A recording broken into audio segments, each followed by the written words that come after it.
বন্ধুরা, আপনার ড্রাগন গাছেও কি ফুল ফুটছে? তাহলে এই কাজগুলো অবশ্যই করে দেবেন।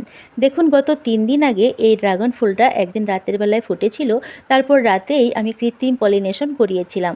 আর পরদিন থেকেই ফুলটা এইভাবে পাপড়িগুলো বুজিয়ে ঝুলে আছে। তো আসলে বৃষ্টির হাত থেকে গর্ভমুণ্ডটাকে বাঁচাতে গাছ নিজে থেকে এইভাবে ফুলগুলোকে বুজিয়ে দিয়ে ঝুলে থাকে, যাতে ভেতরে জল ঢুকতে না পারে। তো পাপড়িগুলো খুবই সিল্কি এবং অনেকগুলো পাপড়ি থাকে ড্রাগন ফুলে, তাই ফুলের ভেতরে সহজে জল ঢুকতে পারে না। কিন্তু যদি একটানা বৃষ্টি হতেই থাকে, তাহলে বড়জোর 3 দিন পর থেকে এই পাপড়িগুলো কিন্তু নিজেরাই ভিজে থেকে থেকে পচতে শুরু করে। তো তখন আর গর্ভমুণ্ডটাকে প্রোটেকশন দিতে পারে না।